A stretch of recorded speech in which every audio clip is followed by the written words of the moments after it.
for an adult audience. Loveline may contain sexually oriented content.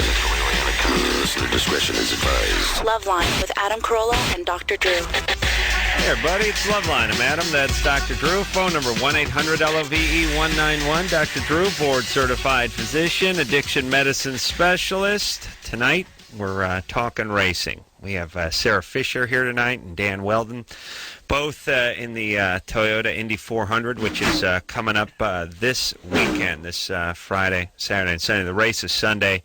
Saturday is qualifying, and Friday is practice. Open to the public, by the way. And is that at the Fontana Speedway? Yes, you're correct. Yes, I think I went to this last year. Oh, really? Yes, I think I did. Horrible food at that place. Oh. But a great event. Great event. Great event. But let me tell you something about the food. They trap you in there. You're trapped. Yeah, well, it's a big frying pan, right? I mean, you can't bring, you're just trapped. You're forced to eat S on a shingle and bad Pringles. But the event itself, spectacular. Dan is races for the Andretti Green Team. But that's not the cool green team. That's a different green team, right? Well, it's a cool team, but it's now renamed. It's the Andretti Green Racing Team. Oh, it's not. But was it the same cool with the K, like the cool cigarettes? Yeah. No, it was owned by Barry Green. It's now been taken over by Michael Andretti, Kim Green, and Kevin Savary. So it's a great team to be on. And Sarah's got quite the list of accomplishments here. She was voted the IRL's most popular driver for the past 2 years running. She's became only the third woman in history to qualify for the Indianapolis 500. What happened in the 500? Oh, lots of things. This year, we had a motor blow up on lap 15. Mm-hmm. So we didn't get to finish the race this year. How is Indy? I know it's the grandfather of all these races. It's the big show, at least as far as the public goes. But is it the fastest track, or are they all relatively the same speed-wise? Well, Indy is certainly where you see the top speeds, but as far as the action of side-by-side racing at the top speeds, you would get that more at somewhere like Chicago or Fontana this weekend. You can run 220 side-by-side, whereas at Indy, you can't run 230 side-by-side. Right. 240 side. And, the whole thing about the side-by-side is the open wheel part of it really makes it hairy. I mean, everyone watches the stock car and the NASCAR and all that, but they're trading paint. When wheels run up on each other, cars go sailing. It just seems like an accident waiting to happen, and maybe it is. But are these cars as safe as stock cars, or safer, or does anyone know? I think they're safer, personally, because when you hit the wall in one of these cars, they might blow apart and it looks horrendous, but the fact of the car taking that energy and those parts coming apart, that's where the car is absorbing the crash and your body is not absorbing the crash. And whereas when you're in a stock car, you're glued to a steel frame. Yeah. And, it's not a soft material, so your body takes more of the impact in those kind of cars. So, I mean, there's definitely more technology involved with these cars. I mean, it's not quite Formula One, but it's a lot closer than about anything else? I would have to say, as the series progresses, it's getting more and more like F1. The amount of technology that's involved, the amount of sensors on our cars that are logging various pieces of information is out of this world. And that's why we can do these speeds relatively comfortably, and that's why we can run side by side. And it all gets fed back to the computer that's at the pit, and is there adjustments being made, suspension, engine, that kind of stuff? I mean, to some degree? I mean, even through a race, we'll constantly be making adjustments. We have adjustments in the cockpit, so the drivers definitely have to earn their money. But through a test day, which we've actually just done 2 at Fontana, we'd constantly be adjusting the car, dampers, wings, etc. It's amazing what the role that aerodynamics play in this. And at a quarter of 1,000 miles an hour. I never thought of it as a quarter of 1,000 miles an hour. That should be your answer. Forget the 250. Say, I'm traveling a quarter of 1,000 miles an hour, like Dr. Drew says. But, it strikes me that somewhere, like whenever I love watching all these old vintage races and all the old footage and watching the Speed Network and all that kind of stuff. And it's just what these guys would do in the past in terms of, fuel, sitting on the fuel tanks and not wearing helmets, or if they were wearing helmets, they were more like horse riding, the kind of thing you go on a fox hunt with, straps. It was just basically a hardened skull cap with straps going along the side. They're sitting on top of the fuel tank. They weren't belted in. They didn't want to be belted in. Took some. I can never figure this out, and I got a bunch of thoughts on this. I'm just going to give them to you. The roll bar didn't really come into the car until about 10 years after World War II. And in World War II, we had flying fortresses with belly bubbles on them that maneuvered in 1,000 different directions. I mean, the Germans were coming up with jets, so we had our own jets at the end of the war. The atomic bomb. Really couldn't figure out the piece of tube that went a little higher than your head in the car. I think we figured it out. I think the thing is those guys were pussies who put that tube on that went higher than their head. The hockey players didn't wear helmets. It was a bravado thing. Right? Yeah, hockey players took them 75 years and 7 million concussions to figure out that maybe a helmet would be nice. And then the face mask came a lot later. In hockey, it's barely there. Barely there now. And the thing I like about hockey, too, is the guys who now everyone's forced to wear the helmet, but nobody says they have to cinch up the chin strap. So it hangs 9 inches below them like a bucket so that when their head hits the ground, the helmet pops off just before the skull makes contact with the ice. So there was a bravado thing in racing for sure. I mean, it was a daredevil sport. But I think a lot of the bravado is expressed in the driving now, but not in the, hey, I'm wearing a T-shirt and underpants. The exposure, not so much exposure, not the speed. Would you agree with that? Well, I think I tested the roll bar at Indy, so I'm glad I'm glad I had it on, to tell you the truth. But flip the car? Yeah. How fast were you going? We were just going into turn 3, so it's got to have been about 240. But I was trying to do the side-by-side thing at Indy as well as Fontana. But no, I think. I thought we were brave, but when you look back at those guys, and they were going out of control. Yeah, they were going about as fast as one of those Razor scooters are going. Or the Segway. They're going whatever. They're going 100 miles an hour, 90 miles an hour, but they're on these bias ply 70 series, 10-speed tires. They're like folding under the car around each corner. I mean, you go back and look at some of that stuff like Le Mans. Yeah. Le Mans, they're just flying down a street, and they were going 200 miles an hour back in the later 60s and stuff. Really? All those. Oh, yeah. Oh. I mean, at Le Mans, like, GT40s and some of the Ferraris and stuff like that, and some crazy Porsche, the wide-open unlimited classes. Yeah. And they just have footage of them going down the street, and it's at night, and it's raining, and the street is lined with big oak trees. And people. But huge trees and no railing. Like, you just catch the tree. And then people standing around. I like the people that stand around at the rally races who stand on the outside of the corner drinking beer, just watching car after car, sideways and out of control with a little air under them, just barely going by them. And then surprised when one rolls into them. Shocked. How could this happen? Really? How could it not happen? I like rallies. You guys got to get in rally racing. There's zero rules because they don't do it here. They just it's in Egypt, it's in Africa. They're out in the parts of Europe unknown, and there's no rules. Like just go drive on that cliff road, and be careful, don't hit the donkey. That's all right. But you guys are what are we talking about, Drew? I got a little fired up there. Indy. Yeah. Now you guys are all the cars are running the same motor, right? No, there's 3 different manufacturers. There's a set of rules. 4, sorry. 4? Hey. No, 3. He threw me off. No. And you have to abide by a certain standard of rules. Displacement and things like that? Yeah, but they have different manufacturers that come up with different engines that all abide by the same rules but try to go with different theories. Who's running? Chevrolet, Toyota, and Honda. And they're all small V8s. Yes. Small displacement V8s. Well, guess what? It's pretty good, I think. We're always looking for more. Right, but is the rule because I get confused sometimes. There's lots of different racing factions and lots of different rules. But is the rule that the engine displacement cannot be over I don't know, 3 liters or 2.9 or whatever it is. Oh, you guys don't know?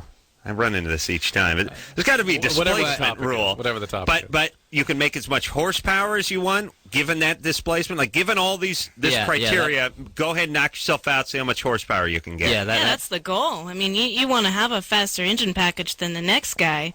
Right. You want to be able to get away with, on a short track, you want to have more torque. But on a track like Fontana, you want to have a lot more high end. Right. And, really you want 2 different motor designs, but right now we have one. And we try to take that band and make it even from the bottom all the way to the top. And how do you decide which one you're going with? That's something that Chevy and Toyota and Honda go for, as far as the torque bands that they have. But if you start with a Honda at the beginning of the series, is it Honda all the way through the season, or can you swap engines around? It'd be very difficult to swap engines around. There's a lot of there's restrictions. When you sign up with Honda and you say, hey, I want to run your motor for this year, let's say Chevrolet on my case, you're committed to running that engine for the whole year. Right, because they're sponsoring you, essentially. Right. They're the boss. You're working together to try and get an overall package to run faster, and you're helping them with R&D, and they're helping you with R&D, so you don't want to split off and leave them in the middle of the season. Well, I mean, I'm hip. I know. I know what it's like. I'm sponsored by this microphone company. No. All right, Drew, where are we? Here we go. We're going to the phones? Yeah. Drew doesn't know anything about cars. He's jealous. By comparison to you, I know nothing. He should come to the race on Sunday. Yeah, he won't go. He's scared of things that go fast and make noises and are fun. But you guys really don't know the engine displacement, the maximum engine displacement? It's got to be kind of small, like 3 liters or something like that. I don't know. No, you know, Dan? I don't know exactly. All right, we're going to look into this. I'm going to find out for you guys. You'd have to teach us something. Who cares? I care, you jackass. Don, along with me having fun every once in a while. Hey, Don. Boring bit. Don? Yes? What's going on? Okay. I just found out just recently in the last week that I'm pregnant. I'm 5 to 6 weeks, and the guy that I'm pregnant by, I've been seeing. I'm going to interrupt you for a second, Don. The guy who I'm pregnant by is just like, what are you doing now for work? Well, right now, the guy I'm pregnant by implies that A, he's not around. Right. B, there's at least another father with another child around. Oh, really? This is the guy. This is the current guy. This is the guy I'm pregnant not with. The last guy. Yeah. Don? So you have other kids? Well, yeah, I do have other. Oh, okay. Shocking. Oh, yeah. Go ahead. No, he is around though. He is. We just broke up 2 nights ago. And well, he was around. We've been off and on for 14 months, more on than off. Right. But I had a lot of difficulty getting him to express himself emotionally to me. He would not tell me he loves me. Never. He never once told me he loved me. He only ever told me he cared very deeply for me one time. So naturally enough, you'd want this to be the father of another child. Yeah, why'd you let him get you pregnant? Well, I was told that I could not conceive children anymore. I have endometriosis, and Who is that guy, by the way? I'd like to kick that guy in the balls. That guy, no. I'd like to kick that guy in the balls, and the guy says, "You'll never walk again." But 6 months later, I was dancing. Exactly why no one says things like that. What your doctor said to you, you could have trouble conceiving because of endometriosis. You may not be able to conceive. No, actually, he told me with 100% certainty that I could not conceive because of the blood work that I was not ovulating. Okay, doesn't it seem like and I'm also allergic to all kinds of birth control. Listen, I hate to tell anyone to sue anybody, but doesn't it seem like you got a case? My mom said the same thing, and so did the father of the baby. Said the same exact thing. The only problem with that is he probably didn't put it in writing, so I have no proof. Okay. But I am looking into that. I'm doubting that he said that. Right. But my question is here's my question too. Just by the way, doctor. Okay. What is in it for you as a doctor, yes, you doctor, to tell a patient 100% you're not going to walk, or 100% you cannot conceive a child? You never say that. Why would you? You just say, in my opinion, this is how this is going to play out. Right. You say, in my opinion. Okay. Well, anyway, Don. Okay. So what do we need to do? You're 5 weeks pregnant. Right. Now you already have 4 kids? Yeah. Oh, my God. You didn't think you could get pregnant? This is actually my 8th pregnancy. We could fill your vagina with cement. You could get pregnant. Yeah, this is actually my 8th pregnancy. I've had your 8th pregnancy? Yeah. Oh, okay. Well, touche. I stand corrected. Okay, so along the way, you didn't learn about birth control? I mean, no, I'm allergic to birth control. I showed signs. All right. What do we got to do? Okay. What's the question? My main concern is now that we're apart, we're still in contact. He wants to get an abortion. I'm iffy about it. But I don't want to force him into a pregnancy or raising a child and then have him regret or neglect, me or the child. Who's raising all the other kids? Me. Okay, where are all the fathers of those kids? Actually, they're not around. They're in their lives, but they're not around for me. But they do good jobs. I could How say many that fathers are there? I feel like I'm talking to my cat. 4. Four fathers. Yeah. 4 fathers. 4 kids, 4 dads? 4 kids, 4 dads. And this would be 5? Yeah. This would, I think this is a record for a white person. I didn't want to say it, but I mean, I don't think you're going to come close to the black or Mexican record here. But for the Anglo, I think this is a record. This may be North American. How I chose it. And I mean that's an homage to the black and Mexican man. I'm not saying. I'm not trying to put them down. I'm just saying you may be looking at some sort of North American white record here. I think it's 5.5. I'm going to have to look into that. What's the plan? What is the plan, Don? I'm sorry, I didn't hear you. What's the plan? Okay, what is your plan? Need to know a male's point of view or a male's opinion on should I pursue him still, how he might be feeling. Don, get the abortion. Just get the abortion. Or give the child up for adoption. Give the child up for adoption. You know you can get pregnant. Don't get pregnant again. I don't trust this guy. I don't like this guy just because you picked him. Right. And he's an idiot. Are you a trauma survivor? Were you sexually abused or something? Actually, yes, no. Of course. Oh, come on. Something. I was almost molested as a child. I remember the situation clearly. But he didn't actually touch me physically. Were you physically abused? He almost, no, never. Okay, what's your excuse then? I was emotionally abused. So. Emotionally abused, okay. You can't maintain a relationship. It's really hard for me. I get it, Don. You're not going to stop having the kids, though. You're not going to maintain it with this guy. It's not going to happen. So basically what you're saying is regardless of the baby, even if I get the abortion, that he does not care about me, that I should just drop the whole situation. Well, he's told you that, and just the fact that No, he's told me he did care about me. He said cared about, but he wouldn't even say love. You had to back him in a corner, and he said, maybe he had feelings for you. Now, the other day... Don, look, Don, you having been an abuse survivor like that makes you attracted to guys that are not available and abusive. Until you get some treatment, you're going to continually pick dysfunctional relationships. This guy is not into this relationship. He's backing out. He wants out. He's angry about the pregnancy. The pregnancy is not going to galvanize this relationship. It's just going to make him resentful and maybe abuse the kid. Now, if you have the baby, please give it up for adoption. Or just let it go. You know what I mean? Give it a fighting chance. Yeah, like a kid will do with a frog or a lizard, I did that with my rabbits once. I know coyotes ate them like 2 days later. Give them a fighting chance. But they were too big for my apartment, and we took them up to the hills up in Laurel Canyon. We just let them go. Hey, that's Darwinism, baby. It's all right. I second that. If the kid does survive, it's going to be quite an individual. Do you know what I'm saying? Yes. Using a bark for a scratch pad to learn arithmetic, wearing a beaver pelt. Pharaoh child. Feral child, he will be. Yeah. Yes. Oh, for Christ's sake. I can't believe that nobody gets involved with these people and tells them to stop cranking out the kids. She's a menace to herself. Society. Jesus Christ. Is there a politician in this great United States of ours that's not pussy enough to step up? Or not such a big puss that they can't step up? This is where we have to focus, everybody. It's this. Yes, this is it. 25, got 35 kids and 4 different dads and going on 5. Nobody's going to say a word about this. No, we got to talk about taxes. Brian? Hey, how's it going? You're 18? Yeah. You got a question for our guests? Yeah, I do. I was wondering when you guys got into racing and how you did it and what would be the best way for me to do it because I've always aspired to do that.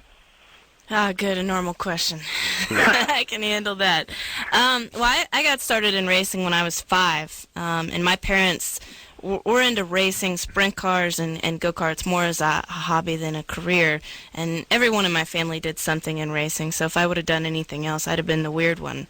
And so I started in quarter midgets and go-karts and ran sprint cars and midgets, and by luck, I got into Indy cars. By luck? What does that mean? Well, by luck, my first car owner, Dale Pelfrey, was interested in midget drivers and wanted to bring a midget driver along into his IndyCar for the last race of the season, and called me and said, hey, do you want to test for me and take your rookie test? And, I mean, I jumped right on that. Who wouldn't? And then from there, I just had, Derek Walker with Walker Racing had seen me do my rookie test and was interested in signing me for 3 years after that. So how do you do your rookie test? Well, you get in a car and there's it's been 4 years since I've done it. 4 stages? 4 phases. Dan, you explain that. Basically, you turn up at a particular track that the team decide, and it has to be a feasible one.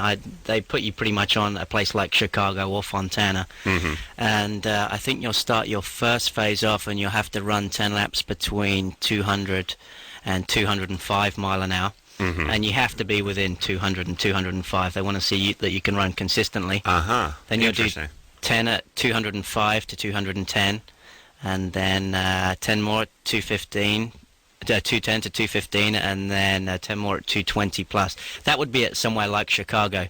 And basically you have a senior IRL official checking your progress and making sure that you're safe on track. But I have to say, I think the IRL is real good from that standpoint. Brian Barnhart had, there was a new driver on the track at the last race, Ed Carpenter, and Brian would ask how he was running with us guys in traffic, and he did a real good job. So they're real safety conscious. Wow, that's nice. That's kind of impressive, like cranking it up. And I like the idea of having to keep it between those 2 speeds. All right. Do you have a digital speedometer like on the steering wheel? Yeah, we have, like when you go to the arcades and you see those the computer games with a steering wheel with all the different buttons on. We have basically that. We've got the lights on the top that tell us when to shift, and then we have a thin little dash. It's pretty bright, and it tells you your running speed, your fuel mixture, and miles per gallon. Is it harder to keep a car I think we were just talking about this last night. It's harder to drive on the freeway when a cop's crawling on the 3rd lane. He's going 53. It's hard to sort of feather the throttle and keep from passing him. Is it harder to drive between 2 and 205 than it is at 240? You know what? At Indy, I did. And this is the truth. We had a slight issue with setup on my rookie orientation there, and I did a lap of about 185 average, and it felt like I was doing 270. And then 3 days later, I did a lap of over 230 average, and it felt no problem because the car wasn't set up correctly. Yeah, it's just gotta feel right, and when it feels right, it feels easy and relatively slow. Would you say for Brian or anyone else getting started that go-karts is the easiest way to go, get you the best experience? Yeah, that's how I started. I started off at 4 in go-karts, and then basically just stayed in karting. My parents shipped me off to Italy at 14, and I spent a lot of time over there racing karts, but that's the way everybody gets in now and seems Italy? to... Yeah. No, I mean Italy or karts? Yeah, karting's very big in Europe. Oh, it is? So I was moved to Italy to concentrate is Italy on racing. the mecca of karting? Is that? I would say so, yeah. Really? Yeah. Wow, those guineas, I'll tell you. Crazy. Got the soccer and go-karts. Yeah. Ferrari. Yeah. All right, hey, Brian? Yeah. There you go. Go to Italy, get a go-kart. Okay. All right, that's fine. Oh, love those Ferraris. I can't stand stock cars or... Let's take a break and talk. Let's hear what you can't stand during You the guys break. make fun of that stuff? You guys do, right? Stupid push rod, iron block We engines. do in Europe, but now I'm over here, I got to be a little bit more careful. Yeah. Bunch of idiots driving around in a circle. Second most popular sport in the country. I know. Think how many idiots call this show every night. Think all the idiots out there. All right. We'll take ourselves a little break, talking Toyota, IRL. Sarah and Dan are both here. The big race is coming up in Fontana this Sunday, qualifying on Saturday, and we'll be right back.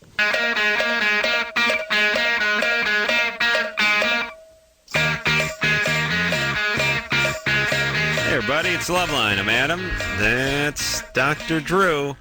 Wilmer Valderrama is going to be in here tomorrow night from That 70s Show. And what the hell is that movie they've been pimping for the last... Seth Green was... Party Monster. Party Monster. Did you see it, Anderson? Yeah, I liked it very... The first hour was amazing, and then it kind of... Yeah. And Andy Dick's coming in next week. And... All right. Dan Wheldon is here. Sarah Fisher's here. They both race for the IRL. And Toyota's putting on a big race coming up this weekend in Fontana. It's is it 400 miles? Yeah, it's 400 miles, 200 laps. Wow. How that's this Saturday and Sunday, by the way. Sunday's the day of the race. What? How long is it going to take you to finish them 400 200 miles? miles an hour. Well, yeah, but there's stops and pits and fueling and stuff like that. 3 hours. Yeah, 2.5 it's normally to 3 about hours. 2.5. I think it's going to be a fast race this year for some reason. I can't see there being too many yellows. Yeah, we've had a couple races here recently that have gone nearly almost all green. We've only had a couple yellows. I think when I won last. I always get drunk when I go to these things, and then life just sort of whatever's behind you. It's some sort of like you're going down some lake, and the wake just sort of fades back into the lake, and you can't really remember. You know, I can't remember anyone's name. I don't remember. I introduced myself to people I haven't. That's a nice seen image for your 1,000 entire times. life. Yeah. Yeah, it's nice. It's just that's life. Your motorboat going through the lake, and you're cutting a nice groove through it, and you're creating a wake. But then when you turn around and look, you can't tell where you've been because it's just more lake, just flat lake. That's my life, Drew. I think I went last year, and I don't think there was an accident. That's what I'm going to say. Was there an accident last year? Actually, yes, there was? was because... was it late in the day? Did you crash? No, it wasn't me. It was my teammate because I filled in for him at Nazareth, in Nazareth, Pennsylvania. And then next 2 weeks after that, and that's how I got my job with the team. Oh, really? Yeah. So. Well, maybe I put a curse on him or something. Oh, yeah. I probably stayed for 2 hours and then left, so maybe it happened toward the end of the race. You were but so loaded at the end, you don't know what the hell was going I on. staggered out onto the track, started yelling something about I was clenching my fist at every car, yelling, slow down, like an old man. Good times, though, right? Yeah, good times. All right, let's see. Raising your cane at the... You young liver, never die. Yeah, hey, Joe, what's happening? Yeah, not much. What's up? What's happening? You know, Adam, royalty. You, I don't know what it is, man. You're as good as royalty. If I had the chance to meet the president or you, wouldn't even be a choice. Wow. That's, what do you mean, you take me?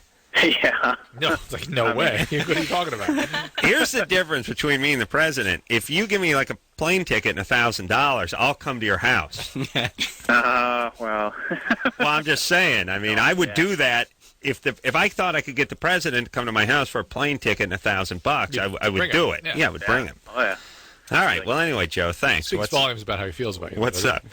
Well, I've had this problem for as long as I can remember. I mean, it's nothing, that's come up recently, but I go back and forth between like wanting to be a girl. It's usually the hornier I get, the more I want to be a girl. Downtown, you see a hot chick or something. Joe. My price has gone up to $1,500. By the way, plane ticket $1,500. It's $1,500. Let me get it. Security. And you're not gay, is that right? Correct. I have a girlfriend. We've been together for a little over 2.5 years. So for you, when you become aroused, that's associated with a feeling of wanting to be somebody else. Well, she doesn't. She knows about everything. I mean, I do a lot of stuff. I cross-dress and stuff, but... Oh, boy. You do? Okay. What's that? Well, what about, last week we had a doctor on here that did those... Dr. Alter. Gender reassignment surgeries. You ever think about that? Yeah, no. I'm a big guy. Oh, really? This is going to be funny. What size are you? Well, I am 6'3", pretty close to 300. I'm pushing 300. Now I'm at $2,000. Yeah. Just keeps going up.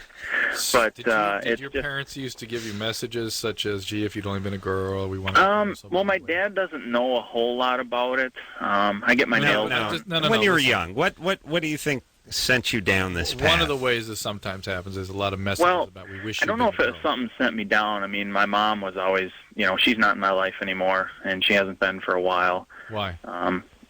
She's hardcore alcoholic, just too many alcoholic? problems. I like analogies. Like Adam, I say, you can only go into a burning fire so many times before you get burnt too bad to go back and try and save stuff, so that's fine. As far as I'm That's concerned. that could be a healthy thing. We're at 2,300 now for the weekend energy. And was she pretty chaotic when you were growing up? Yeah, my brother, I have one brother, he's 4.5 years older than I am, and he's pretty much done the same thing. He cross-dresses also? No, he wrote her off, sorry. Wrote her off. We don't talk to her. She used to give you messages about being a girl or dressing you up or wishing you'd been a girl? Not really. I'm pretty good at hiding it from a lot of people. My girlfriend knows. Joe, stay with me. I'm asking you a question about your mom. When you were growing up. 2,500 now. Yeah. She has a tracking problem. She put a $500 surcharge. When you were growing up, did your mom used to dress you up or humiliate you or say things like, I wish you'd been a girl if we'd only had a girl? Make me No, she never said that. Okay. She was always, she'd beat us and stuff and kick us out all the time. I slept on the floor of my brother's pickup truck a few times. All right. That's plenty to... What do you do now, Joe? I drive public transit. But here's the deal. You drive a bus? Yeah. No. Okay. They're holding at 28. You shouldn't even consider anything like a gender reassignment. You're a trauma survivor and you should have that treatment. Yeah, I don't know. And where do you live? Minnesota. 2050. Not too far from in the spring. Wait, you have an apartment or you're a homeowner? Actually, I just bought a trailer. We lived in a house. Oh, hold on a second. I got to crunch some numbers here. It's in Minnesota, though. It's not in Oklahoma. Yes. Just make it springtime. You can't be in the winter. I got to say we're up to 3,700 minimum. How far from the airport are you? And those are off weekends. You know what I mean? That's not summer. Yeah. They're during what do hotels call that? During down times. Yeah. You know what I mean? Off season at 3,700. 3,700, and that's a short weekend. That's coming in Saturday morning, leaving Sunday in the afternoon. Okay, where was he? 6. All right. How far from the airport are you, Joe? Probably about 12 miles. Oh, 12. All right. There you go. Down to 3,500. Yeah, there you go. Adam loves that. Save some cab. Near the save airport. Cab fare. In and out. All right. So you just bought a trailer. We lived in a house for about a year and a half, and we bought a trailer to save money. I had 3 vehicles. I sold 2 of them. You and your girlfriend? Yes. Well, actually, we had 4 between us, but I had 3 myself, and she has her 1. All right. Okay. And your girlfriend's aware of all this, and she sticks by you. Yeah, she knew about some of it before we started going out, and then now she's well aware of it all. Joe, I'm asking you to listen to us when we start speaking. Listen, okay? Just don't keep talking. Is she an alcoholic, your girlfriend? No, she does. She just turned 21, so I'm kind of getting worried about it. Now we're down to 3,200. What are you worried about? We're moving in the right direction. What are you worried about? Well, you turn 21, you go out to the bars and party. It was she would have made her move. And besides, in Minnesota, if you're going to start drinking, you start at 10. Oh yeah, well she'd go over to her friend's house, but nothing real hardcore. I've had a 12-pack of Smirnoff in the fridge for about 3.5 months. So there's probably about 5 left. Down to 3,100 now because there's something I can do right when I walk through the door. Get that 12-pack of Smirnoff, just killing the pain. All right, Joe. Again, we're about $3,000. Again, this doesn't involve tipping or meals or anything. It's probably coming in closer to 5 with airfare, but I think we can work this out. And Joe, how about I'll make you a deal. You save the money. You were going to pay me to fly out there and visit with you and your family and spend it on therapy. Because I agree with Drew for a change. This is you were traumatized, and that's what's created this. That's what scrambled this, right? Yeah, you got shaken like a snow globe when you were a kid, and now you need to go to somebody and sort things out a little bit. If you want to go to Al-Anon or Adult Children of Alcoholics, a 12-step program, that will be very helpful as well. But I think individual therapy would go a long way. Mm-hmm. All right. Jenny? Yeah? You're 22? Yes. Let's see how much it would take for me to come out to your pad. Oh, Adam, I love you. It wouldn't take too much. Oklahoma. Yeah, and Drew, not everybody is a hillbilly that's from Oklahoma. That's not me. I didn't say that. Oklahoma. It's Adam. Was that you, Adam? Yeah. No, well, it could have been, yeah. Where do you live in Oklahoma? I live in Oklahoma City. All right. What kind of dwelling? I live in actually an apartment. All right. I'm a student, so. Student. Where are you going to school? Yeah. Actually, I go to UCO, and I was disappointed because Dr. Drew was supposed to come out That's there. 4-year university, Hey, right? Jenny. That's $1,200. People can't hear. The mic's not up or something. What's going on here? Sure, people tune out when you talk. I guess so. Jenny, I did speak there. Did you? Yeah. No way. Yes, I I did. missed it because You're talking about the Bronchos? The Broncos, yeah. That's where I've been. No, you're down to 1,100 for ignoring Drew when he came into town. And I'm saying Bronchos. Oh, I didn't know. I was so excited, but then it was the Twin Towers thing happened. Back up to 1,300 for her incessant rambling. That's right. I couldn't come out because of the little incident in New York, and I came out the following year. And Broncho is apparently the original word for Bronco. Oh, really? Yeah, it was originally called a Broncho, and they made a big point of saying, "Well, our mascot is the Broncho." I had that giant horse. You have a giant Bronco. I've got that in my study. In my Do you really? I'm sorry. All right. So do you have a question for our guest, by the way? No, actually, I don't know much about. I was looking at the wrong one. Sorry. Next question is for our guest. Okay. Well, actually, I do have a couple of questions, and they might be kind of related. I'm not really sure, but my first one is I've been sexually active since I was almost 18 years old, and it seems like every time I have sex, it's very painful, and I've tried to be checked out, or I've tried to get checked out for it, but my gynecologist says there's nothing wrong, but it's getting continually worse, and the feelings are different. Like, I cannot enjoy sex at all. Like, it's like $400. like somebody just like rubbing me raw from inside, you know? Are you on medication? No, I'm not. No birth control pills? Down at 19. I was I was on birth control since I was about 18 to about 20 something. Like, almost to 21. But I took myself off because I gained so much weight. Now we're back up to $2,600. But you've continued to have those symptoms in spite of being off the birth control pill, yes? I'm sorry, what did you say? Have you continued to have these symptoms in spite of being off the birth control pill? Yeah, and it's worse, and it's very painful. I don't even want to have sex anymore. And same partner the whole way through? Hold on, $9,000. $9,000. No. Jenny, same partner? I want to. It's just I'm scared because I'm afraid I'm going to hurt and then Jenny, my boyfriend this off. by the way is again what did you say, boyfriend? Yeah. 11,000. The difference between men and women. Men, the pain could be excruciating. You could lose a limb each time. Sure. Too bad. Jenny, the same partner that the symptoms are associated with? I'm sorry, you cut it out again. Is it the same partner that gives you the pain, or a different guy? Yeah. I've been Same with my guy. boyfriend for a year. Anything we should know about him? Anything about him that might be predisposing to this? No. He's not. I've only been with like a couple of people, and none of them have been like large. He's not very well. Feels like they're hitting my stomach. Down to $900. Okay. All right. Look, she's been to the gynecologist. She's not been abused. We didn't get down the abuse path. No. You ever abused sexually or physically? Not that I've always wondered, seriously, but no. And that kind of, I don't think I have. I'm sure. All right. Well, man, remembered. If you don't think you have, maybe you weren't. Are you using a condom when you have these symptoms? No. Do you? No. Back up.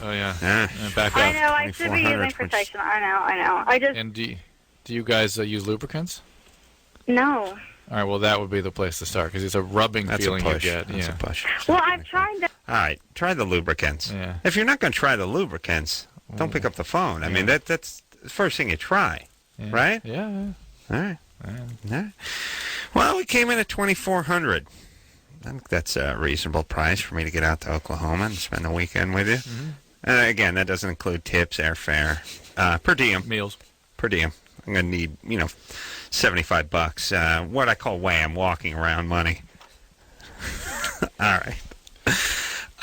Sarah Fisher and Dan Wheldon are both here tonight, both race car drivers, both going to be down at Fontana for the Toyota 400 this weekend. That's Sunday, but qualifying on Saturday, and a good time to be had by one and all. Speeds of 240 miles an hour. Yes, Drew? I was saying we need to talk about Bad Ronald when we get back. No. Yes. Okay. All right. After this.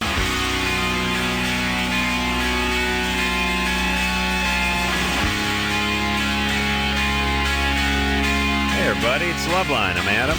That's Dr. Drew. Wilmer Valderrama is in here tomorrow night from That 70s Show. Dan Wheldon and Sarah Fisher are here tonight, both race car drivers, going to be at Fontana this weekend doing the IRL, which is one of the harder sets of initials to really say without screwing up. Just say IRL a few times. IRL, IRL, IRL. Yeah, are you lucky? All right, it's true if you break it up and you go like IRL, you can do it. But if you just try to go IRL, it sounds like you're right. Yeah, I'm going to look into that. All right, see if they can change that. That's the Toyota 400, which is this weekend, Sunday. Speeds over 240 miles an hour. Open wheels. These are modern-day gladiators, Drew. Modern day. Thank you. See? Repeat the last two words I say. You'll always come out on top. On top. All right. Casey?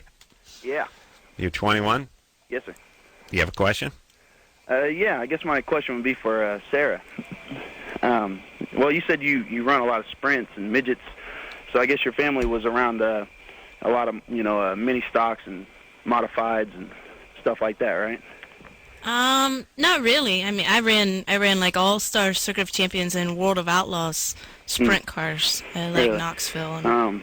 well, then I guess my question would be... I'd comb through the stands of that place. I guess my question would be, do you think that driving on dirt helps you to prepare to drive on concrete, or what would be your feel on that? Yeah, what about dirt versus concrete? Does it prepare you for concrete because you're used to driving almost sort of sideways everywhere, or is it just two different things? Well, it's two completely different things. In a sprint car, first of all, you have a front engine car, so you feel the way that the car handles more through your body instead of your hands. Whereas in a rear engine car, you feel it more through your hands. Oh, interesting. So that was something that I had to learn when I got straight to Indy cars. But dirt's actually a lot more fun because you can cowboy a car, and you don't have to be, you have to be precise because you have to be very smooth at big half-mile tracks like at Eldora Speedway in Ohio. But as far as, taking it in and doing a slide job on a guy, coming in on the bottom and sliding up in front of him on the top, you can't do that in Indy cars. Yeah. But it certainly is fun to do in a sprint car. Hey, Casey? Yeah. Thanks, buddy. Yeah, no problem. Yeah, good times. Good times. All So, right. Bad Ronald. Oh, Bad Ronald. Well, somebody sent... Well, I was at the Barnes & Noble in Santa Monica, and oh, you were? Nice job there, and one of the enthusiastic attendants at the lecture there brought this up for you, Adam. Well, Bad Ronald is a TV movie of the week that it was my favorite growing up. I must have saw it when I was 9 or 10 years old. It was they used to have movies of the week that were... they had the Devil's Triangle movies. They had a lot of dogs being possessed by the devil. Killdozer. They had farm equipment being possessed by the devil. Everything was possessed by the devil. The devil's got to get a new publicist because the devil was huge when we were growing up. Huge in the 70s. And the devil's almost, I mean, the Devil's Triangle, people just go willy-nilly through the Devil's Triangle now, not thinking anything of it. Back when we were growing up, there's like, if you went through that section of Bermuda known as the Devil's Triangle. You were coming out. Yeah, you had a 20% chance of getting through it. But it didn't matter what kind of vehicle you were in. A plane, boat, doesn't matter. Compass starts spinning around, music gets weird, and the next thing you know, they never find you again. Somehow this all faded out. But Bad Ronald was one of the movies that I enjoyed back then. It was a TV movie, and it was a great story. Okay, now listen to this story. Ronald is a nerd. He is a classic nerd. Drew, do you have a picture of you in junior high? Matter of fact, I think I do. All right, if you could get that out. Do you really have a Bad Ronald in junior high? For the Carolla calendar, we had to get pictures of ourselves when we were growing up. Oh, my God. How weird is that? That is kind of weird. All right, Bad Ronald is like 12. No, he's maybe 13 years old, maybe 14. It's maybe a sophomore in high school, like the ninth grade. Give me this picture. Hey, Drew, look at Drew over there. Oh my God. Yeah.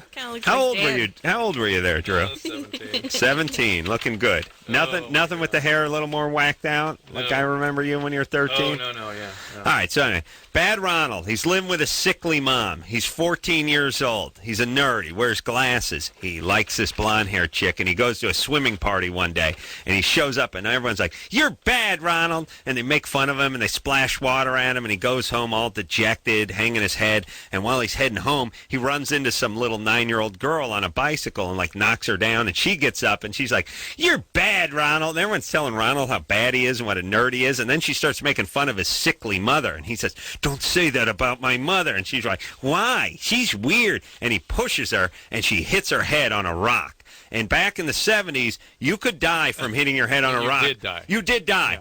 Yeah. Only if they Dutch the camera, meaning if they turn the camera sideways that meant death. And saw your face looking off. In slow motion. Your head hit, and they turn the camera sideways as your head hit. That meant you were dead. That's how you could die. They push you over, you die. So what's Ronald do? He buries her in a shallow grave. Not full size, not medium.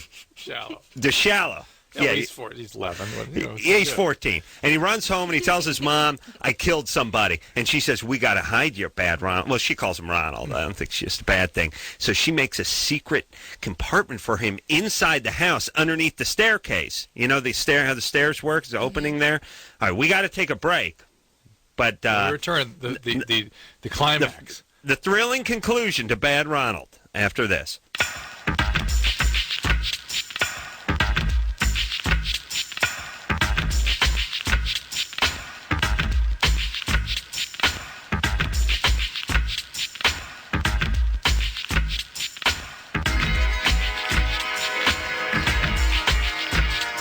Hey, everybody. It's Loveline. I'm Adam. That's Dr. Drew. Phone number 1-800-LOVE-191. Dan Wheldon, Sarah Fisher, both here tonight. Both race car drivers going to be down at the Fontana, which is the is that California Speedway? Yeah. I think so. So what happens to Bad Ronald? Oh, Bad Ronald. Yeah, well, listen.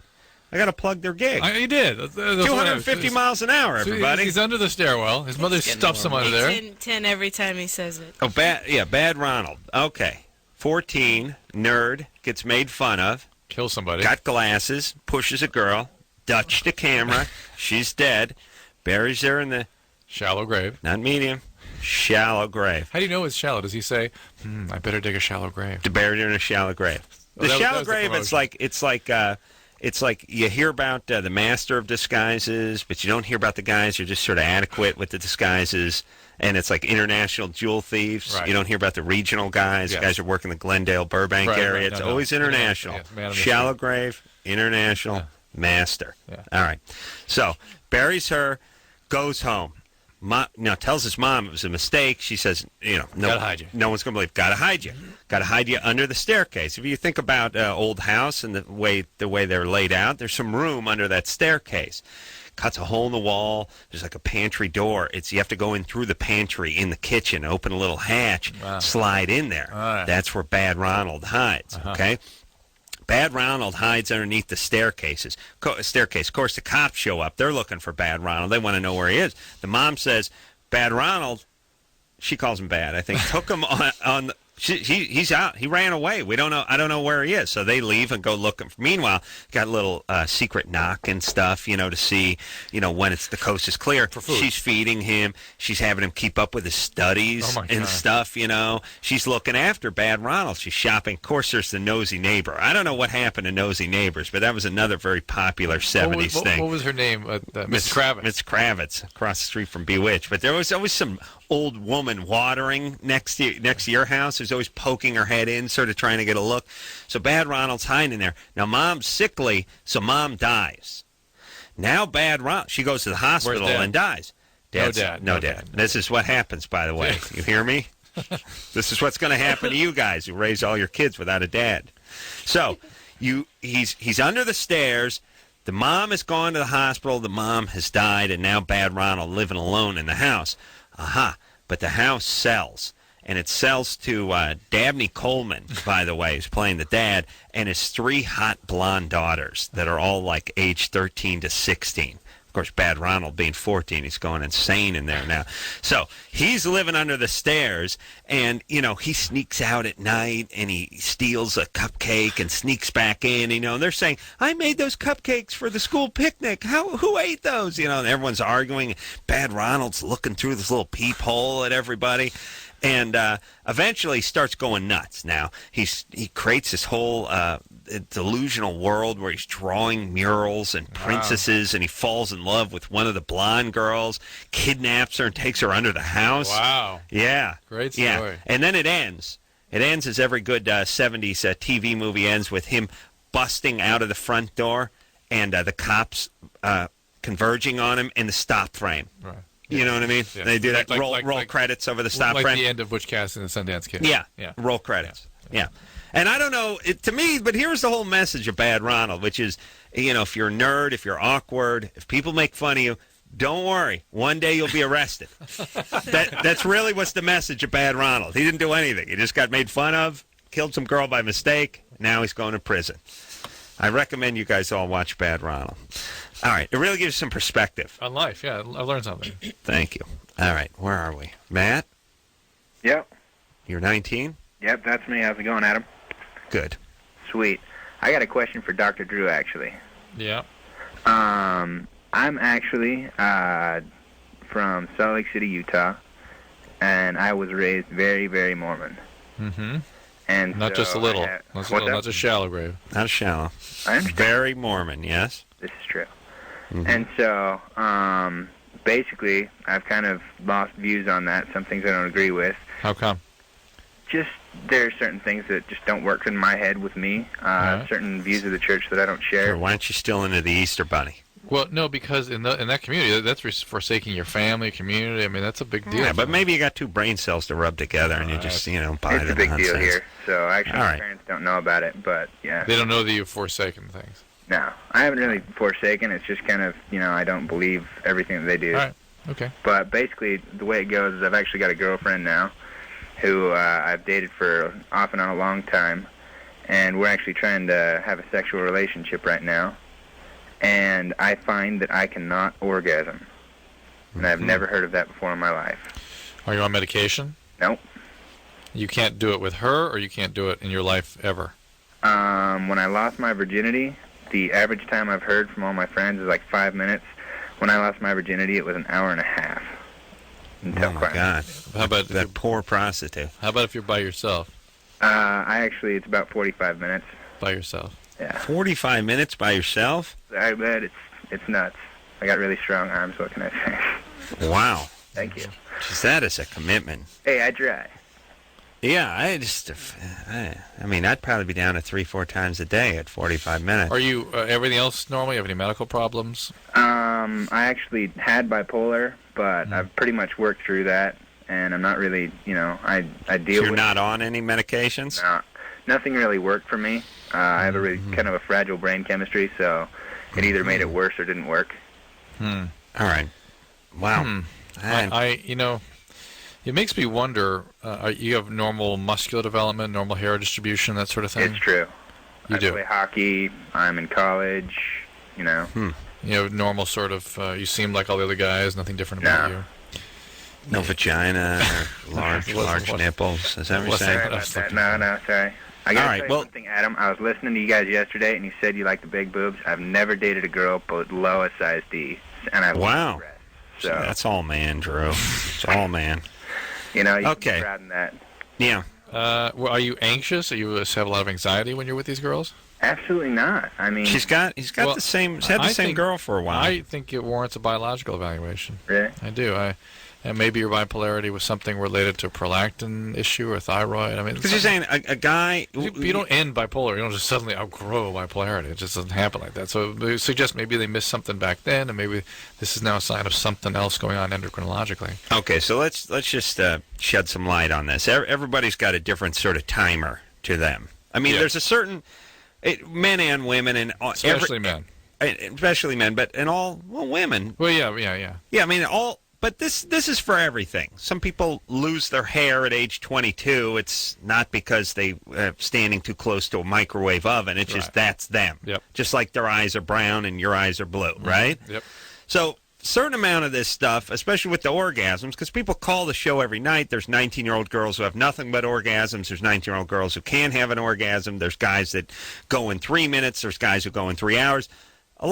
Within a range, a lot of that's just normal, right? Correct. But if it gets past a certain point, and if it's 19-year-old Matt who plays on the hockey team, and it's taken him 45 minutes when he's alone, and we've crossed a certain point. Yeah, it makes you wonder. It certainly warrants a look.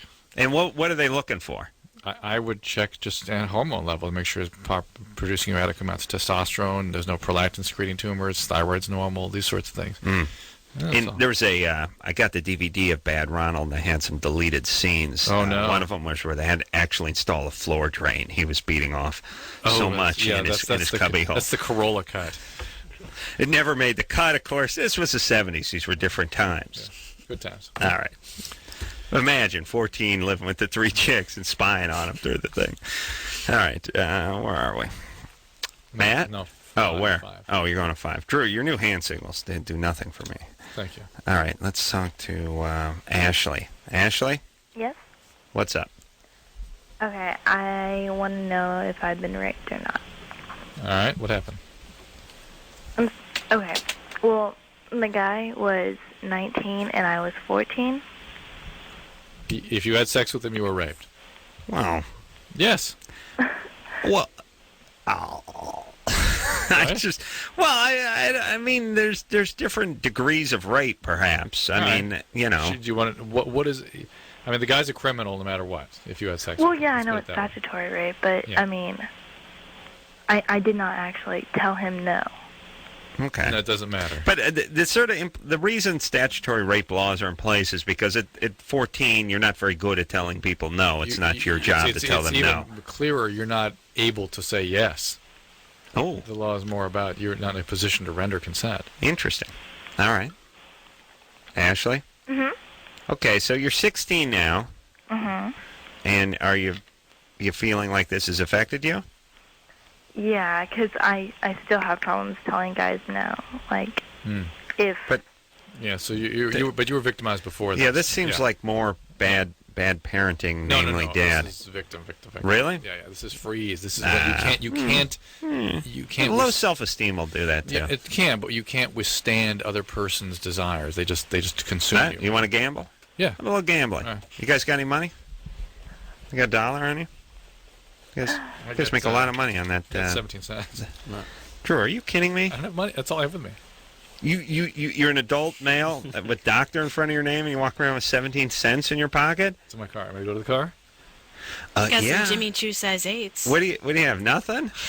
No? No dollars? Not on me, no. My bag's in the car. Oh, it's Mine's on its way. Get the Wrangler. This is an outrage. All right, let's do some gentlemanly betting then. All right. I say Ashley wasn't abused. Okay. I say Ashley's. We're betting on Ashley's past, by the way. I'll put Ashley on hold so she doesn't screw up our betting here. I say neglectful father. Left the scene early. Good bet. Indifferent stepdad, or just neglect and indifference on the part of dad. Good bet. Dan, you have any thoughts about Sarah's past? Or Ashley's past? I'm sorry, Sarah. I reckon neglected by both. Mom and dad. Mom and dad. Yeah. All right, Sarah, what do you think?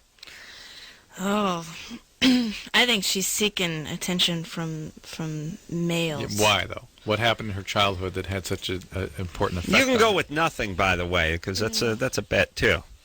Yeah. Just being ignored or Yeah, you guys are all going down the same path. We got 2 ignores. You got to go with a new one. You can go, we should go like uncle molested her, neighbor, something like that. Well, that's actually my good bet. money. I don't have any money. Sorry, brother, you're going last. Sarah, let's go say uncle. Grandpa. Grandpa. Yeah, nice. Nice. From Ohio. Sweet. That's the way they do things over there. All right. No, this is either neglect or chaos in the family. One of those sort of abandoning family systems, and then neighbor abused her. Neighbor. Sexual abuse. All right. Drew's got his fingers crossed. Please. Ashley? Yes. All right, let's talk about your past. What about your family? My family? Well, okay, right now, this happened all after I was 14, so... Well, my dad, I'm not talking to him. I haven't for a long time now. A long time. Why not? Well, my parents are getting divorced right now, and he refuses to move out of the house, and he has never really been there for me. Never been there. What do you mean by that? Like he works like from like 4 in the morning till like 9 at night, or he's gone. I don't know if he's working or not. All right. So he never made you feel wanted. It's neglectful again. Neglectful. What about your mother? She's always really been there for me, but lately her. All right. So too bad. Dan's out. What about your grandpa? Has he been there? No, I've never been molested, and my family's been great for me. No neighbor, nothing. No. So this is all an acting out. You see, I would have. You're good. You cheap sons of bitches would have brought a nickel with you. I would be a rich man right now. So, you went for nothing? How dare you? I went for just basic neglect. That's how this argument started. This really, it may not be neglect. It may be her acting out the chaos in her family system now. The thing started breaking down, and then she started acting. Her dad never was there, never paid attention. He lowered her self-esteem, and now she has difficulty saying no. But I still can't believe there wasn't this freezing you do. When She's not freezing. She's a pleaser, and then she's angry later about it. You were never. I mean, why would you be such a good victim? Where have you been victimized in your life? Well, let her answer the question. She said no. Victimization is having a dad that doesn't know you're alive is victimization. Yeah, you're right. But how dare you? That kind of freeze response was so typical of. All right. Anything, Ashley? Yeah. My brother also. He huge druggie. I don't know. He's in coke, whatever. I don't know what he's doing. Did he ever molest you? No, but his friend when I was drunk. Huh? Hold on. How old? He was. Did he live next door? No, he was. No. His friend. How old was his friend at the time? 17. How old were you? I was 14 still. No, we needed something that happened. Just missed that. 5. Just missed it. All right. Anything when you were 5? No. Nothing at 5. No, nothing. Drew just threw his hat on the ground. Stomped on it. And stomped on it. He's livid. All right, so Ashley. Chaotic family, neglectful dad, low self-esteem, have trouble saying no. Okay, so here's the thing. First thing you can do is just say no from this point on. Yeah. Second thing about what happened a couple of years ago with the 19-year-old, that was statutory rape. At least he's a criminal. He's a criminal, and you're a victim. I don't know what you can do about it. What you have to be aware of is that you are a good victim, and you do freeze, and you have trouble saying no, and you've got to keep yourself out of situations where you can be taken advantage of because you can't come to your own defense. You freeze. You understand? Yeah. And the guys you are attracted to are going to be these abusive a-holes or abandoning a-holes, one or the other. Or just opportunistic. I mean, let's face it, guys are like coyotes. If they kill something, they got to kill a cat and eat it, they'll kill a cat. But if something's dead, there's a dead squirrel or something, just go get it. Yeah. You know what I mean? Do you guys have coyotes in England? No. Really? Although I know of. I'm gonna bring some over there. We've got so many. I know. In our neighborhood. We gotta start killing them. I wonder. I gotta start shooting coyotes. Huh? You could be licensed. I could license you. I'll deputize you. Go ahead. I'll write you a note. We got this weird. I got a coyote who lives by my house. It's all diseased and weird. It's the bad Ronald of coyotes. It's all its fur is falling out. It has open wounds on it and stuff, and it's kind of dazed. And the animal control people have been trying to kill it or capture it or do whatever with it, destroy it. They don't like to use the word kill. They like to use the word destroy. Yeah. To me, killer's a little easier. Like, kill sounds like lethal injection. Destroy's like putting an M80 up its ass or something. We shoot it with a bazooka. Destroy? Really? Thanks for the euphemism. Would you rather be killed or destroyed? Not destroyed sounds awful. Destroy sounds like parts of you are flying in different directions. Killed sounds like maybe someone put a pillow on your head while you're asleep, or you drank too much, you choked on your own vomit or something. Destroyed doesn't sound, that's violent. Yeah, do better than destroyed. We're going to have to destroy him. So this is sick coyote. It's wandering around. It's all screwed up, and it's always in front of my house because my nutty neighbors, the ones with the Star Trek room, There's a. They feed it. Huh? So is it? Well, here's what it is. The animal control guy was like, somebody must be feeding this coyote in order to keep it alive. I'm doing the math with the neighbors, 28 cats in the Star Trek room, and I'm thinking, yeah. And it's always standing out in front of their house, which is in front of my house. Magically. Yeah, and it's so dazed and screwed up that it just like stands there, like to honk the horn and like shoo it. And I don't know what to do with it, like stab it with a sprinkler key or like call somebody or when you call somebody, the thing's gone. They come up 2 hours later, it's gone. Like what do you do? Nothing. I start carrying a pistol. That's it. I'll put him down. I'll destroy him. What about just ramming it with the car? You thought about it? Then it can be an accident. That's right. They'll never know. Yeah. Drew, you got a lot of coyotes for you? So many. They Really? ate geez. They ate your cat? Yeah, we had a bobcat ate our cat. Really? You know about that? The comedian, Bobcat Goldthwait? Bobcat did, yes. No, a bobcat actually ate your cat? Yeah. Ate it or just screwed it up enough to die? He screwed up. Well, we had to break it up.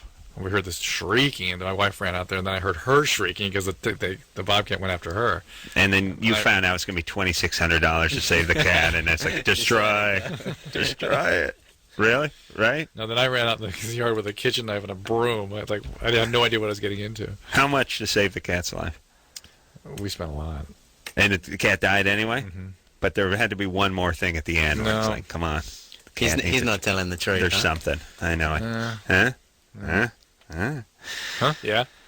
As a doctor, there's no more helpless feeling, is there, than to watch your cat die in your arms after being attacked by Bobcat? I know there's nothing you can do. It was bad. Okay. Sorry about it. Amy? Yes. But at least it's better than you backing over the cat. Yeah, that was I mean, this is a good story. As bad things go, yeah, it's better. Killed by a cougar. You know what I mean? Mm-hmm. Amy's, Amy, you're 16? We could bet on her, too. Let's hear that voice. A-B-C-D. Yeah. Do the alphabet in that sing-songy way, Amy. You ready? Go. What?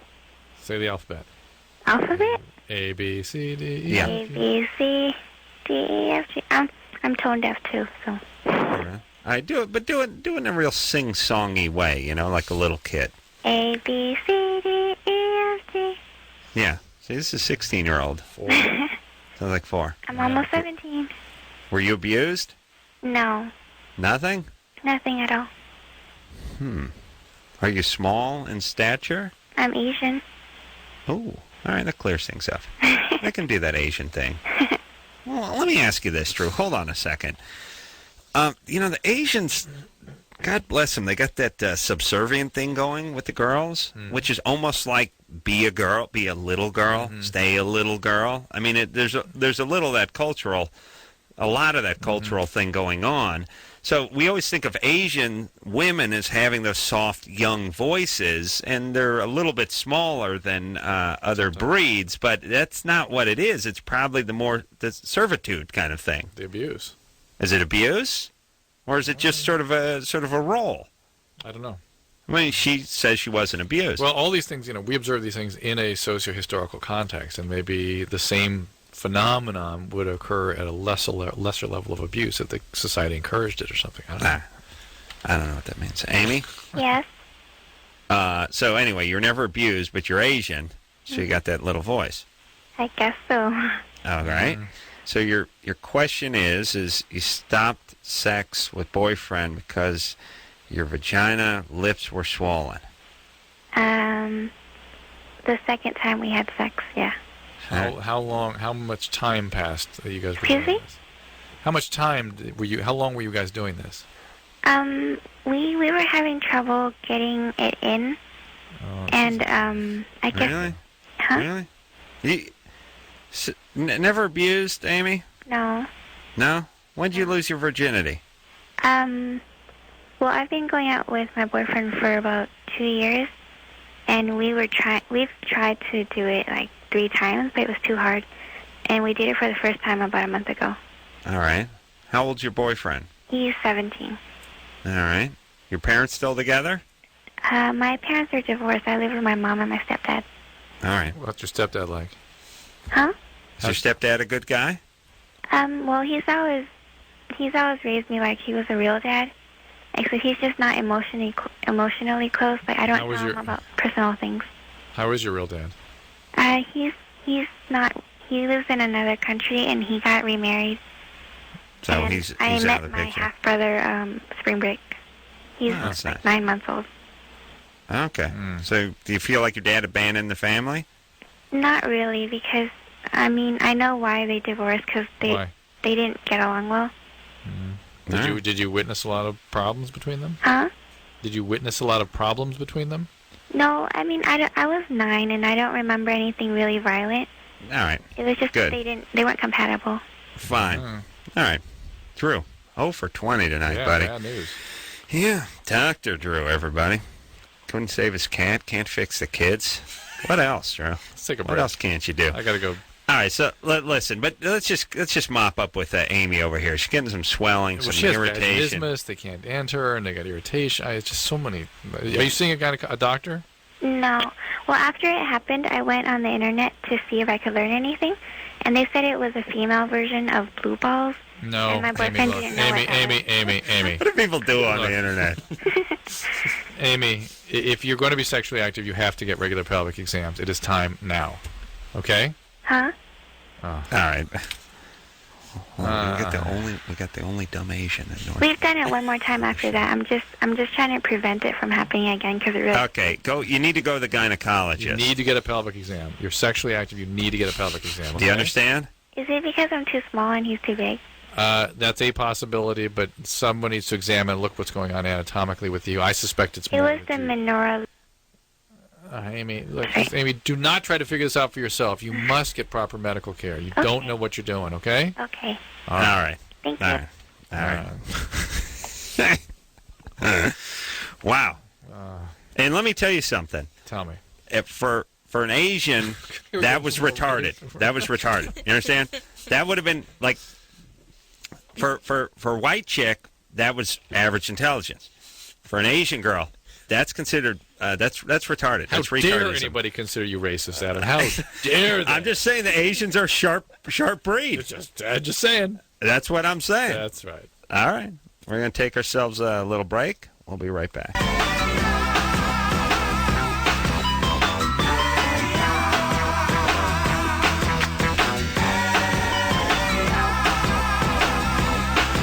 Hey, everybody. It's Loveline, the radio show that we're doing right now. Dan Wheldon and Sarah Fisher are both here. Dan is, let's see, 1999 U.S. Formula Ford 2000 champion, 6 victories. Born and raised in England, lives in Indianapolis. Wow. He describes himself as excessively neat and tidy. I like that.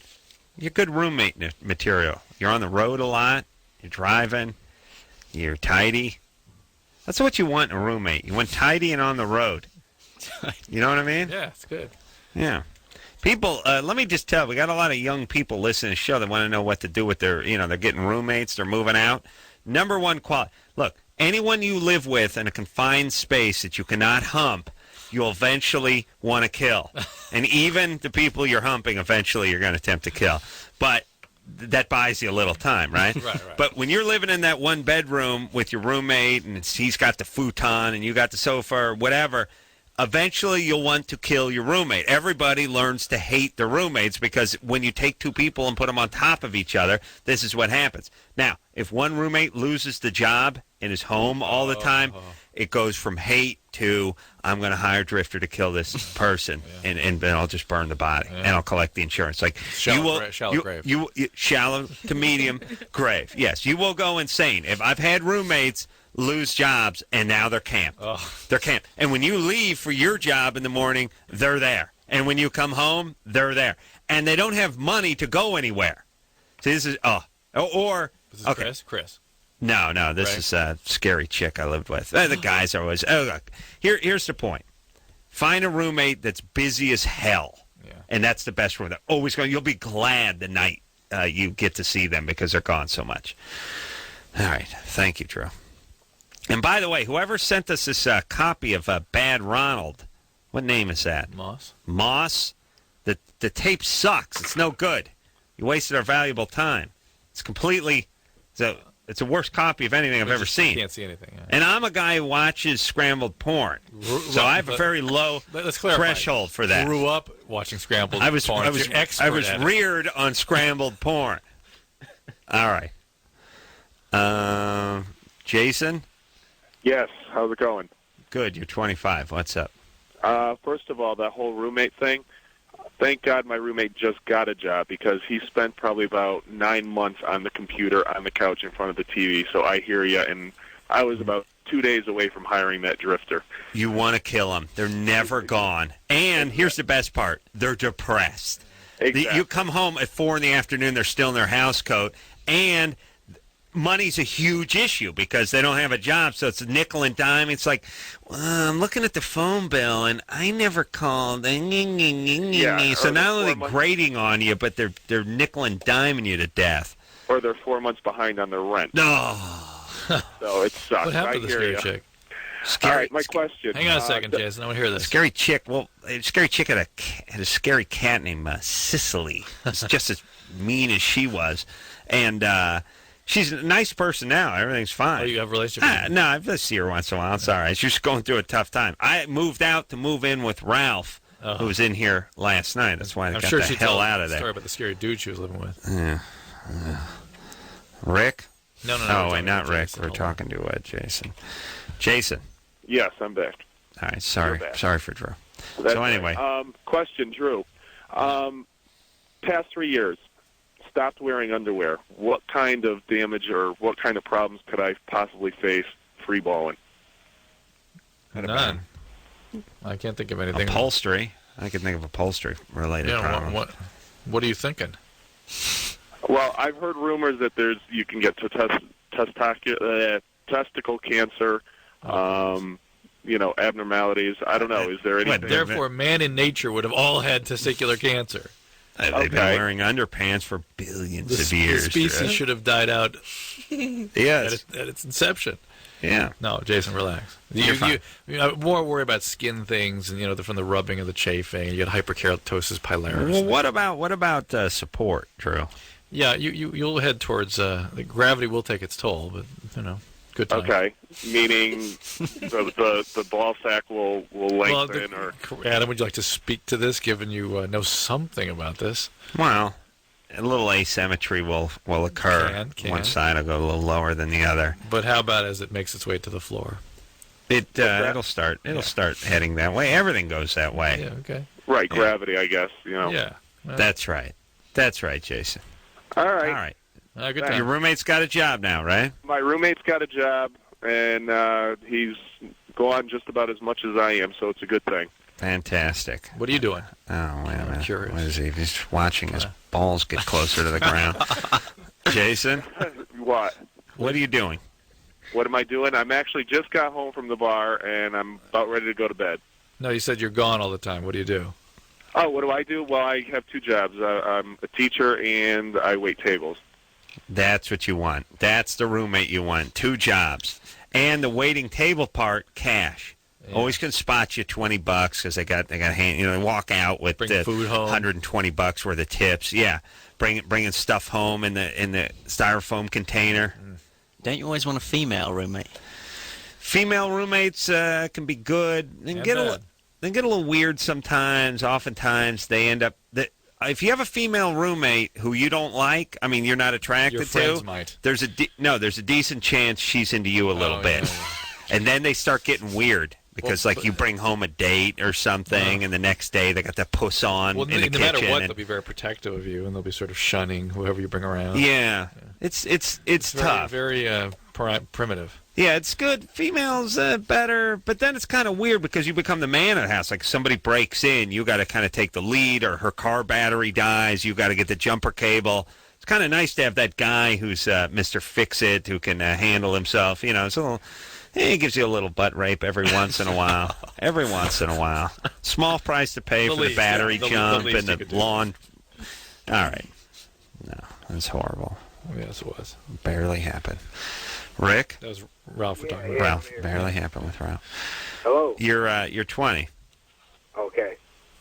Yeah, if you say so. All right. Hello. Yes, Rick. Bogus. Hey, how you guys doing? What's up? Bogus. Yeah, we don't believe you. This is Oh, what come bogus on now. feels like. Now it's really bogus. Oh, You come just on. feel it in your chest as soon as they start talking. Well, what's up, fellas? I mean, bogus. You haven't even heard my question yet. Yeah, I know it's bogus. You're not connected to your question at all. All right, go ahead. Ask your question. All right.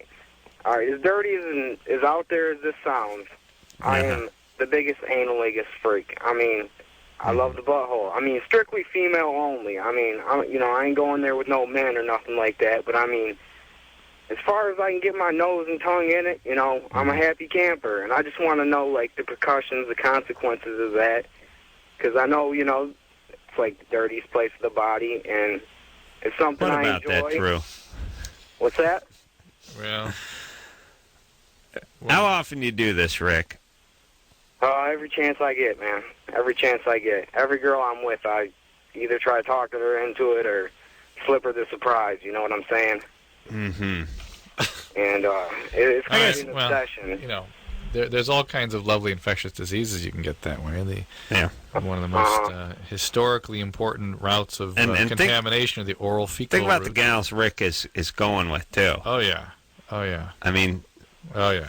You know what I mean? Oh, come on now, fellas. I can pull some fine-looking... No, when you go to the supermarket and they have that discount section of rotted fruits and vegetables, so it's in the corner. I used to shop at that when I had the roommates. Like, this persimmon's still good. Is that a persimmon? That's an apple. Oh, okay, that's a bad apple. They're going through like corn that's sort of half brown and stuff like that. I picture... Gee, I worked corn and brown into the same analogy, but yes. I'm picturing Rick sort of doing that. And that's the kind of thing you don't want to be getting your tongue into, yes, Drew? So what can happen? What diseases? Hepatitis? Yeah, you get hepatitis that way. You can get, Shigella and Salmonella. Shigella? And, amoeba. I mean, there's all kinds of things you can, unfortunately, lots of different viruses. All right. Rick. HIV. You there, fellas? Yeah, the oral fecal route is not a good one. Well, I may be from Detroit, but I'm not going for the grimy hoes. I'm looking for the good, clean girls. I'm not. I take a look at it before I stick my tongue in it. I mean. Oh my God. All right. Well, as long as you're examining I'm trying to make sure it's clean. Yeah. I mean, I may be from Detroit, but there is some good-looking girls out here, and I'm going after the clean ones and. All right, giving Rick. it the examination. All right, Rick. All right, we're done with you. Can I give a shout-out to Ice? No, you can give no shout-outs. Listen, see, this is the non-question. Yeah. Guys that are into doing this, and there's a handful of them out there, they're just into it. They don't have to. That's how you know the bogus question, which is no question. It's an announcement that's couched in the form of a question. Right? When in reality, there's no question. Then usually the shout-out at the end. All right. We're going to take ourselves a little bit of a break. Talking racing tonight. Big Toyota 400 going on this weekend out at the California Speedway. Race is going on Sunday, qualifying on Saturday, and practice, which is open to everybody, right? Free? Get in there, watch your practice sessions. Yeah, I believe so. That's Friday. Take a quick break. We'll be right back.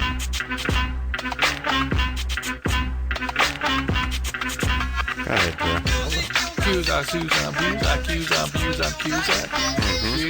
My kizzer, Aziz. It's always like my kizzer.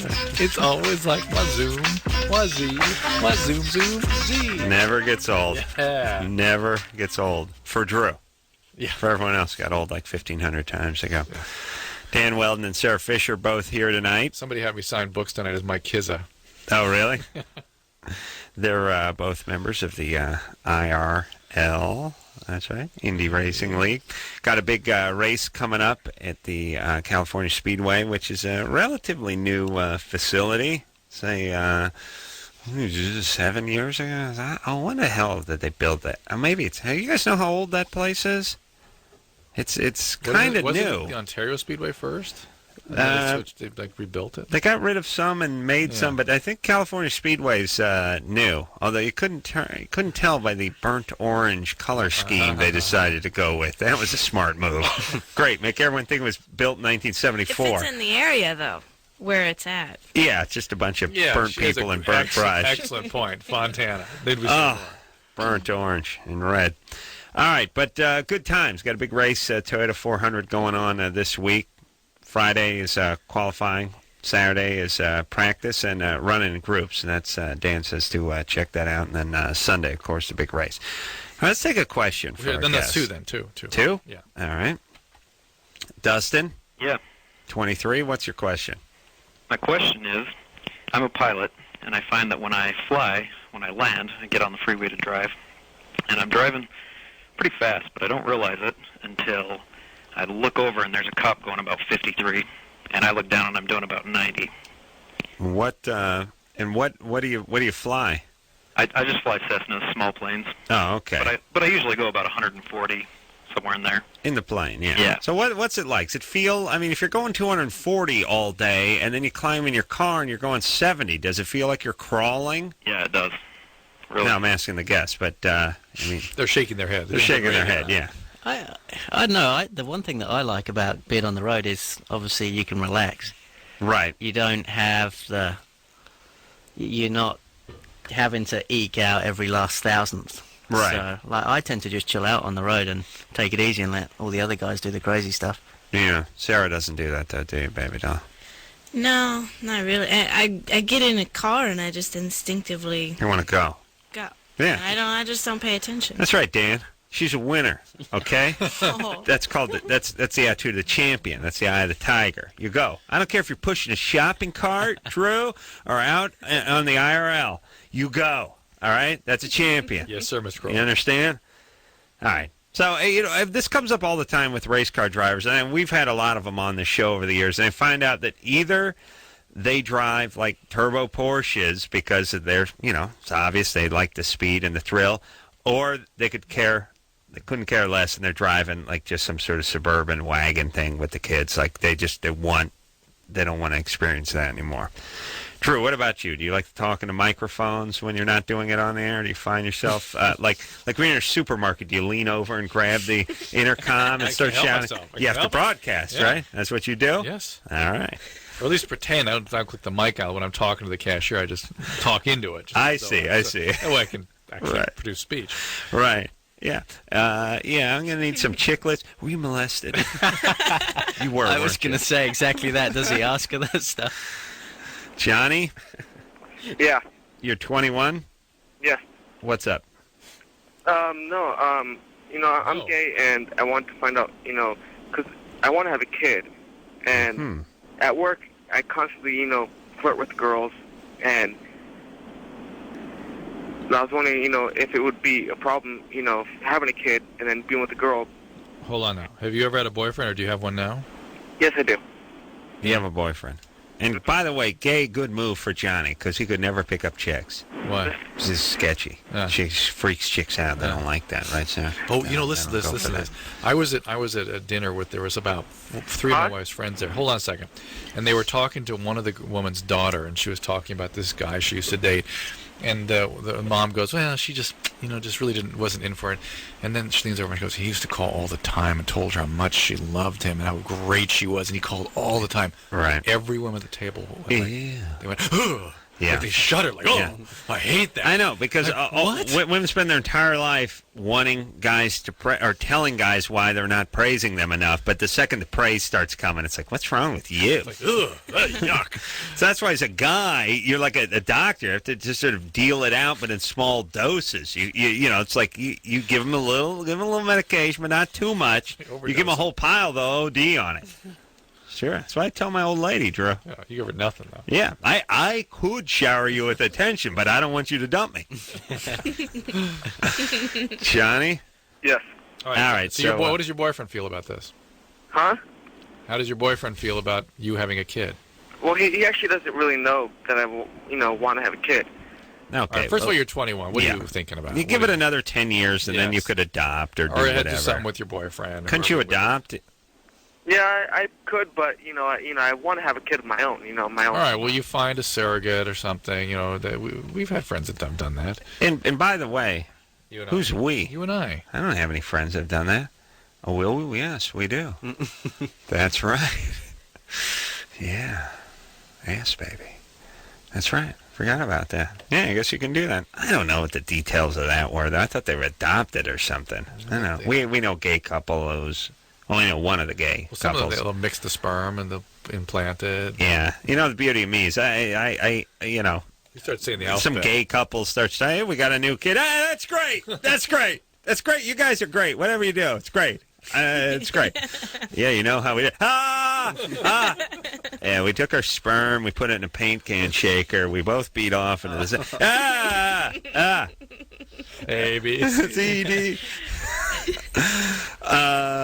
You're a grand old flag. I just put my hands. I do grand old flag. I put my fingers in my ears. And I just start doing grand old flag. Listen, you would. It can be done. Listen, if you were able to live out your ultimate life as a gay male, what you and you and Jimmy, come on, think about that. Yeah, maybe me and Dan. You and Dan even. You race car. You mix your sperm together. Cars. Come on, buddy. Oh. That's cool. You'd be the handy guy around the house. I'm fixing a car. Dan's coming in. You're running a little lean, buddy. Gonna rich it up just a little bit. Now go. And I want you to wear this scarf for good luck. You're killing me. I'm just getting drunk in the trailer at the hospitality tent. Dan comes back. Think of all the money you guys would have, too. We have money. I'm doing the radio. You're on the road. We got a nice palace. But you'd have to hang out with all the drivers' wives, though. No, it's a lot of hot tail in there. Yeah. A lot of hot tail in there. I learned to get along with the drivers' wives. Start spreading rumors. Don't encourage him. Don't encourage him. I'd be like, Dan, not a big boy, but a big boy. A big boy. You know, spread the news. Spread it around. Start starting all sorts of crazy Dan rumors would get and jealous stuff. of Sarah's boyfriend. Yeah. 'Cause he'd be like hanging out with you. That's right. It'd be a good lot. Dan, you could do a lot worse. You could do a lot worse. A lot worse. Come on. Take me home to meet your parents in Hounslow. $3,000. It's only $3,000. Oh, no. That's $3,000. No, $2,500, buddy. All right. It ain't happening. Come on, I got the M3. It ain't happening. All right. I tell you what, just think about it. And it's a lot of bravado on the air. I think once the mics cool off, Dan will have second thoughts. You saw it in his eyes. Yeah, All right, we'll take a quick break. We'll be right back.